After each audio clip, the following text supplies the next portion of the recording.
Hello everyone, it's Isabella here and welcome back to another episode of Angel Talk. So you guys, the title of this one, I have been dying to talk about this one further. Now, I feel like this is a topic that I'll be expanding on as I grow up, right? Because I will never be a perfect person to where I don't feel upset, depressed, off, not good enough, which is the title of today's episode.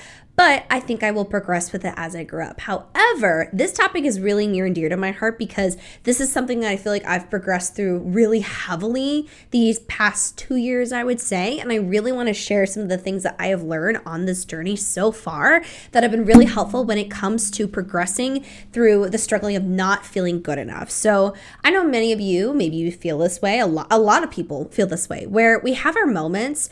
We struggle with feeling good enough. We pick apart every little part of ourselves. We feel not good enough, whether that's because maybe we have highly criticizing parents, right? And they are criticizing things that we do, even though we're really excited and passionate about it. Maybe we have not good friends, or maybe we just have been trained to think that we are inherently never going to be good enough. And that's a really hard and draining feeling. And it puts a lot of weight on your shoulders. And for whether you're dealing with this stuff by yourself or even with people around you and a lot of loved ones, either way, it can feel like a very lonely journey. And so I want to talk about how to get through not feeling good enough and how to untrain your mind from feeling not good enough. Now, again, as a very clear disclaimer that I always want to get out of the way is you are not going to always have perfect moments. For example, even if you're extremely confident, I'm extremely confident. There's days where I don't feel my best or I don't always feel wonderful. There are some days where I don't always feel good enough. However, the amount of those days are significantly less, meaning I feel good enough majority of my days too. Everyone has bad days.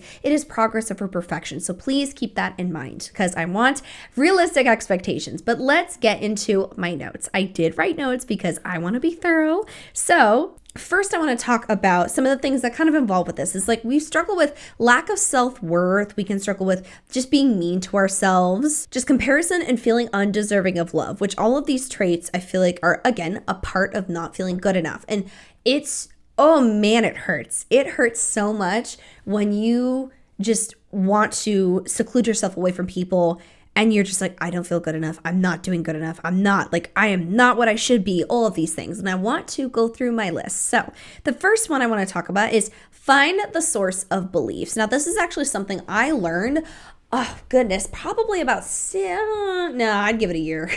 Probably a year ago. I read it somewhere and I don't remember where. I wish I could credit it. I don't remember though. But I remember reading this and it was talking about finding the source to patterns, pains, and traumas. And I was like, whoa, I like that. That's smart. And so what it instructed you to do was take a notebook out and write down just your entire timeline. It's things that happened to you that were really impactful, things that were painful to you, memories. And so I knew doing that, I was like, that's going to hurt like hell. Like I knew it was going to be really painful. It was going to be really difficult, but going through memory lane with some of the things that I didn't want to think about, I really think helped me pinpoint certain things of like, oh, wait a minute, that behavior, that's where that comes from. Oh my God. So I was able to adjust according to. And so with that, I did that when it comes to why I don't feel good enough. So for example, I'd be like, oh, the reason why I'm so hard on myself with work is because of X, Y, and Z, for example. Or, oh my gosh, the reason why I don't feel good enough or don't feel lovable in these instances is because of X, Y, and Z. And so it allowed me to kind of break down where things stem from. And what I found out with that is it allows me to love myself better or work and adjust according to that stuff. So I'm nicer to myself and I know the reason behind it. And especially I think like a lot of childhood traumas and things growing up have kind of instilled the not good enough beliefs in you, depending on what has happened, or just anyone that is instilling that belief in you. I think that should right there give you some more grace because that was not your fault, because no one inherently is just born hating themselves, right? I don't think anyone is just inherently born not thinking they're good enough. So something happened with you, with me, where something or some things made us feel not good enough. And figuring those out, I feel like helped me be nicer to myself in a way, because I was like, oh, I was a kid when that happened, or I did not deserve to be treated like that in this relationship. That was not my fault. I was trained to feel that way. It allowed me to kind of give some grace to myself, which I honestly needed so badly. And also, I think it's really important to focus on because it kind of can walk you through finding out what your triggers are. So what things that may trigger you and your lack of self-love, whether that is maybe, again, a negative parent, whether that's a specific work situation, whether that's a specific person even. It's allowing you to kind of pin the sources. So if anything, you may be able to prevent them, avoid them, or lessen the blow of it and help work on those, which finding the source, I truly think helps wonders. Now, number 2, let's talk about talking nicer to yourself. Now, I know that this is easier said than done, but talking nicer to yourself and practicing that really does make a big difference. So I am all about affirmations. I really am. I love affirmations. Again, I literally have right behind you guys a piece of paper that has, you are beautiful, you are smart, you are capable of achieving your goals. You are only going to give the energy to things that deserve it. And sorry, I'm like going around my ring light right now. You are worthy of love. Everything will fall into place and everything you worked for will come to you. And then of course I have other little notes that say like, be kind to her. And it's photos of me when I was younger, even a younger version of like, teenage me, all of those things. Affirmations I think are great. Now they're a little bit awkward when you start off though, because if you don't believe them, they just sound random and dumb. Like let's just be real here. When I first tried to do that, I was like, this is so fucking stupid. Like, why am I repeating these things to myself? Why am I saying nice things to myself? Why am I doing that? And it kind of sounds a little goofy at first, but working on repeating certain things that resonate with you, I think is really important. But I personally think the easiest way that was for me was when I would talk meanly about myself, whether it was in my head or out loud, I would correct it very quickly. And I feel like that's a better version sometimes because again, words of affirmation and repeating that every day or correcting yourself on the spot when you say something, that may, one or the other may work for you better. Personally, I love the words of affirmation, but I think the correcting myself worked and improved faster. So when I would say like, God, I'd be like, oh my God, this is so stupid of me to do. I'd be like, no, it's not. It's okay. Or if I'd be like, you look fucking awful today, Bella. Again, I would correct it. If I would say I'm not good enough, I would jump in there and correct it quickly. It feels awkward, but training your mind to be like, hey, nah. And you don't believe it at first. I know you don't believe it at first, but correcting yourself right then and there does help because you start to genuinely believe it. And I truly think that actually made me believe it a lot more and correct that negative self-talk. And then, of course, things like if you are into the sticky notes, letters to yourself, things like that, I think are really wonderful reminders that you could have throughout your house that can add additional help. And then, of course, I know I've talked about this several times on my platform, but I love to bring it up again, is the talk when it comes to the different versions of myself. So I have this belief that all the versions of you are here still. You know what I mean? Like you are here today because the 3-year-old version of you kept growing and progressing and becoming better and experienced life and grew up, the 12-year-old version, etc. And if the 3-year-old or 12-year-old, 18-year-old version of yourself, whatever the case may be, was sitting right in front of you right now and was being so mean to herself, you would not talk mean to her. That's a sweet little human being, right? That's a person just trying to figure it out. You'd love on her, you'd share all that information, you would be kind to them, you would remind them how amazing they are and how strong they are, and that needs to be the knowledge and perspective that is applied to you. So again, I have a sticky note that says be kind to her or be nice to her, and it's with a baby picture of me. And it sounds cheesy, it sounds goofy, but it is actually something that has worked with me a lot when I look at a kid version of me, because if that version of me deserves so much love and kindness and was good enough then, so was the version of me now. Next one, this one some people are going to struggle with, and again, I get it, but prioritizing yourself as a person worth loving. So what I mean by that is prioritizing your wants and needs and value yourself and act as if you are, and this sounds silly, but I had to do this sometimes because I think it would work. I would try and act like I am a partner of myself. Now, again, if you're dating someone, you actively do things and prioritize your person and partner. You give them love, you maybe give them gifts, you spend time with them, you do things that make them happy, you prioritize that person, right? Keep that energy when it comes to you. So don't feel guilty if you are making adjustments in order to make your life easier. Don't feel bad if you want to give yourself a little gift or if you want to say nice things to yourself. Be a little selfish. And I honestly think some people aren't selfish enough. And that also includes setting boundaries with people who are not healthy with you, setting boundaries and prioritizing yourself more in anything in general, I think is going to help you, because the more that you start valuing yourself as someone who is worthy of setting boundaries and taking care of more, and start practicing those habits every day, I think the more that you're going to realize, no, I am good enough because I do deserve all these good things in life, or I do deserve to prioritize myself. It's these little habits throughout our lives that start adding up that truly change our perspective and help us unlearn this mentality. Number 4, stop competing with other people internally. So, as someone who is a Sagittarius rising and an Aries moon and sun, I'm going to tell you right now, competition is just my middle name. I am a competitive woman. However, competition can be healthy, but it also could be unhealthy. And so what I mean by that is I think many of us will sit here and put us in this fake competition when we see people maybe that are around us or on social media. So if we see someone getting a promotion, if we see someone graduating college, having kids, getting married, I'm going to tell you, I've had moments where I was like, damn, because I see people that are getting married that are my age and having children. Now, is that something I actually really want now? No. Is it kind of making me like, damn, I really wish I had those things, and am I not good enough and that's why I don't have those things? Yes, I've thought that before too. That is completely normal. What I'm saying is, if you can and if you really need to, limit some of your things that you see that might make you feel like that. But also remember at the end of the day, because you can't really avoid all this media, right? You just can't. At the end of the day, they're on a different journey.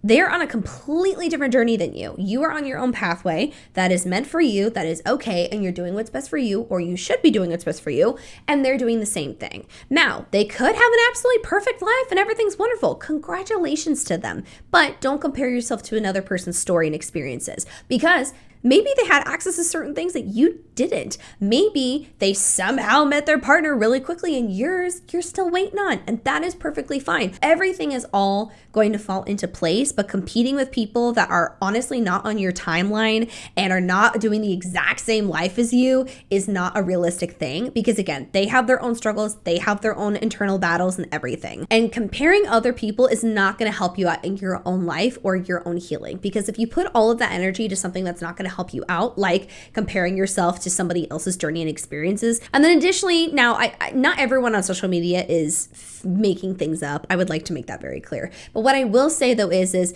there are some people on the internet who may not actually be doing as good as you think. So while maybe you look at someone and are like, damn, why am I not married like this person? I should be. Maybe they're in a very unhappy and unhealthy relationship and they've lost themselves, right? I think you should take the time instead to be like, okay, I'm on my path. I need to focus on that path, because if anything, if you put more time to focusing on someone else's path and comparing, you're not putting that energy into helping and improving whatever pathway you're on, whether that's your mental health, physical well-being, anything in that matter. So keep that energy to you and be selfish with that energy. Number 5 is stay far away from people who don't encourage you and don't make you feel good enough. That is literally anyone, okay? Now I know there's going to be different cultures and experiences that this can play into, and I know that family can also have a part in this. So I know there's many people who might be watching who have family members that they would like to cut off, or they've considered it, or they're scared to, whatever the case may be, because of the really negative things that they will put onto you. And that is really heartbreaking and sad. I honestly am going to be honest. I would like to just make this very clear and say you are not a bad person if you want to cut off family because they are hurting you so bad in your mental health. Like I said at the beginning, you have every right to prioritize boundaries, prioritize you, and be selfish. And if someone is hurting you that bad, that is something they did to you and you do not owe them anything after that. So if they keep doing it, and if you've tried your hardest to be nice, vocalize these problems, and they still do not care about that, then that is someone who doesn't care about your mental health and happiness. And I think that's really sad and a big loss for them. So I don't want anyone to sit here and be like, God, I can't, they're blood, they're family. That doesn't mean anything at the end of the day. If they make you feel miserable, if they drain the life out of you, if they make it to where you always will never feel good enough to them, that is perfectly okay to cut that off. And that's the same for friends, right? It doesn't matter if you grew up with that friend. Now, it's hard to let go of those people. It really is. I completely acknowledge how difficult that must be. But at the end of the day, if you want to, do it. Do I recommend putting as much distance or good, healthy boundaries in place so that way you don't have to deal with that? I absolutely do. So figure out what is going to work for you. Maybe you need more boundaries so that way you don't have to listen to or experience some negative things with your family. Or maybe you need to cut some family off. Maybe you need to have a conversation with your friend because the way that they're speaking to you is actually hurting you more. Or maybe you realize this friend is actually really, really hurting you in all ways and you just need to cut that out. Either way, I recommend kind of refocusing on some of the people that are around you, because you want people who are not yes men, but people who are uplifting you and being kind and not making it to where you hate yourself more or don't feel good enough as much. Number 6, now this is again going to vary per person because I know not everyone has access to this, but therapy. This is something I will always recommend to anyone. And I actually didn't realize how important or helpful therapy was until I went. Now, I personally wasn't someone where I was like, oh my God, everything is horrible. I actually started therapy when I was at a really, really good, comfortable mental state. And I wanted to get started with that because I was like, if anything goes south, if anything is bad, or if I have a memory, or if something happens and I am like, oh my God, wait a minute, I need to talk to a professional that's outside of my family and friends, I had access to that quickly, and I do, and I'm very thankful. But I honestly believe that therapy is allowed an external person that can give you a different perspective, help you talk through it, that can be a professional that can guide you in healing with these thoughts and pinpointing those things with you. So it's kind of like, a little friend helping you along with your journey. Again, I know not everyone has access to that, and I'm so sorry if you don't, but if you do, I really recommend you utilizing it because it is a really wonderful thing. Also, I will say there are actually many different programs out there that offer affordable therapy, and I highly recommend anyone looking into it. But as someone who has personally enjoyed therapy and which has allowed me to, and it has helped me to unlearn some of these things, I really do recommend therapy. It's not there because you're just a horrible person that's falling apart. Therapists can be good for any type of person on any different journey. That doesn't make you a bad person. That doesn't make you not good enough. That's just, if you have access to it and can, that just gives you another insight and help on your journey. Number 7, nobody is perfect, and you shouldn't be expecting that from yourself either. I feel like the negative self-talk and that kind of belief and not feeling good enough comes from a level of perfection. And I feel like whether we have grown up in this, certain circumstances with work, we have been trained to think that we are not good enough. And that's also why I think there's certain levels of self-help that can be toxic, because it's pushing for you to always work for something that's highly unattainable. And so what happens when it comes to the negative talk or not feeling good enough is a lot of times when we don't feel good enough is because we're not hitting the level of perfection that we've kind of created in our mind, right? And if we think about it, society throughout history has had many, many different levels of perfection, okay? And a lot of them were completely BS and harmful. And if we really look at a lot of people, even that are quote unquote the levels of perfection in our society, most of them are not even keeping up with those standards, right? There's so many adjustments throughout different generations every several years of what's good enough, what's pretty enough, what's smart enough, right? And it's exhausting. So instead of following what society or other random people who are grown up in a specific generation's requirements are, create your own, because at the end of the day, they're not stable. They are not a fact. They are not backed up by science. And your belief that you're not good enough is not backed up in any way. It is just something that you have been trained to think. Now, again, one other thing I want to make very clear is it's very, very good to have critical thinking, be self-aware. If you think there's something that you want to improve, absolutely go for it. But at the end of the day, a lot of the negative self-talk is completely BS. And you are absolutely good enough. You don't need to have a big car, kids, a house. You don't need to please your parents all the time. You don't need to fit into this cookie cutter in order to be good enough, because that's exhausting. You need to do whatever is best for you to be good enough. I think the biggest goal for you is, as long as you are being the best and good person that you can be and you're trying to take care of yourself, I think that's all that matters. Because at the end of the day, every person has value. Every person is good enough at the end of the day. It's just a matter of actually realizing that you're good enough. You are worthy already, and I know that might be hard to understand or think of now, or you're still working on it, but I promise you it does get better. I promise you that a lot of these feelings are completely temporary, and I promise you that you can progress and heal through that the more that you work on it. It's very hard, it's really difficult, but time can truly change and heal a lot of things. And coming from me personally, I know my journey is not everyone else's, but doing a lot of these different steps and focusing on it has allowed me to really cut down a lot of that negative talk so much. And I truly feel like a transformed individual. And I'm not perfect. I have my bad days too, but far, far more good days than I've ever had before. So that was it for today's episode of struggling with if you're not feeling good enough and how to get through that. If you are watching on the YouTube channel, comment down below what you guys think. Don't forget to subscribe and like the channel. Also, if you are listening on Spotify or if you're not, I highly recommend going over and leaving a 5-star review because I would absolutely love to have that rating on Spotify if you guys are listening. And I will see you guys in the next episode. Bye.